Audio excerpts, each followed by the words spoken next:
attempt would have been quite disastrous for the rest of the men who did survive that war. Huzzah! Do you believe that the strategy, tactics used at the battle were as successful as the I must frankly, and in honesty, say no. I as an Army officer, have a bit of a problem with our naval command here in Boston.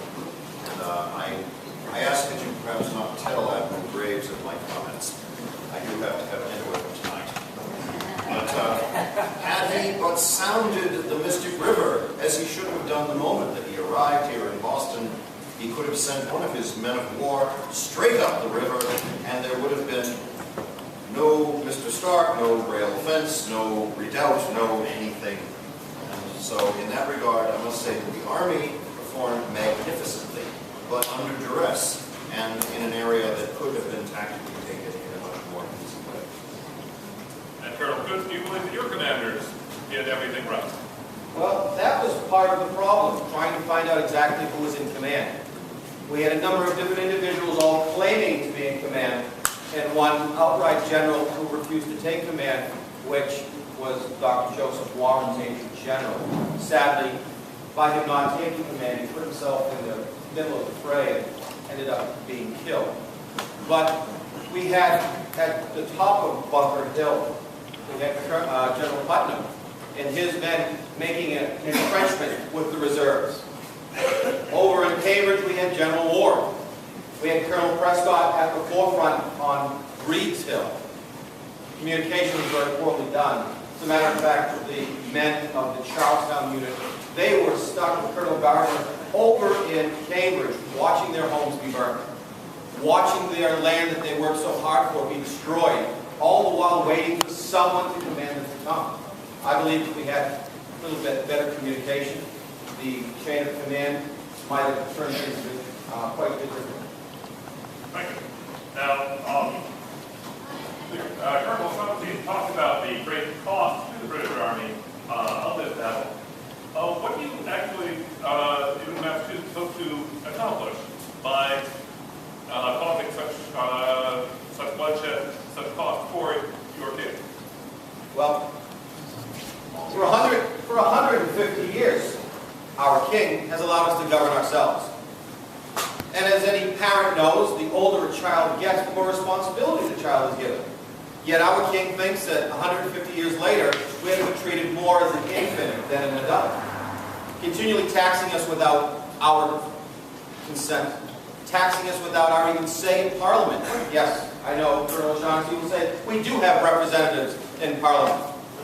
Yet, we have no idea who they are. We hear their name, we've never seen them. And our good king, this is his home, this is his land, but he has never been for a visit here. So we feel that if we were able to continue to govern ourselves a little better, govern ourselves without such an oppressive thumb upon us, that the relationships wouldn't have been so strained. Colonel O'Shaughnessey, you've been in Massachusetts for several months now. Do you believe that that argument holds water? I do not. If the good colonel speaks continually of tyranny and oppression, if you want such things, I suggest that you go to France or Russia, where they do it right, without representative government. My God, you complain you are an Englishman and you have the rights of man laid out before you, yet that's not enough. This revolution of theirs, I tell you, is, they wrap it in the good words of freedom and liberty, but it is about land, money, and blood. Nothing more. Avarice. I do agree with you, Colonel. I thank God that I am an Englishman. But as an Englishman, I have rights. Unlike the French, unlike the Russians who are suppressed without any rights. As Englishmen, we are given rights, yet suddenly the rights are taken away. As if it's a game. Here, have this. Oh, no, you cannot have this. Yes, have this. Oh, wait, not today. And as an Englishman, we find that offensive because we find ourselves better than the French. Indeed we are. Yes, we agree on that. We agree on that. Extend my yes, absolutely. And as such, we want the same rights as our fellow brothers who live in England. That's all we ask for. You have more rights than they do, in fact. The taxes that you speak of are nothing compared to what is levied on a daily basis back on the British Isles. I understand that. Are your sensibilities so finely tuned and so delicate that you go to war, you create bloodshed, you get hundreds and hundreds of people killed simply because of your liberties? Our liberties are what make us who we are. Our liberties makes us different than the rest of the world. And it's those liberties that we fight for. I'm from Charlestown. I live in Charlestown. This is my home. And to watch my home be burned by my so-called brethren offends me to the highest degree. Revolution offends us. Revolt, insurrection. You raise an army. Well, I will now say it is an army, although leaderless, as you say. It seems to have 1,000 generals. Yes. And I am concerned because they're talking about a Virginian coming into New England. And I'm not sure how that's going to work out. Well, that brings up the question of where, it's been a couple of weeks since the battle here, but where do you think this is all going? Where is this going to end up? Where would you like to see it end? Well, I fear that it will not end peaceably at this point, now that the battle has taken place. I would love to see our two nations, as some are talking about, stay and be the best of friends, the closest of allies. To continue to move on in the direction we are at, I feel there's nothing but bloodshed ahead. Bloody constraint comes of revolt. I ask you, good people, are you patriots? Yes. Do you fight for your country? Yes. Now, I'm going to divide you in half. These people over here are loyal to their government, are you not? You're loyal. Yes. But you all have decided that you're going to take a weapon, go up on top of a hill, and begin to shoot. What are you going to do? Well done, sir. What is the army to do? What are the police to do? Would your actions not be considered, even to this day, to be illegal? Would they? Yes. So what is the government to do? What choice do we have?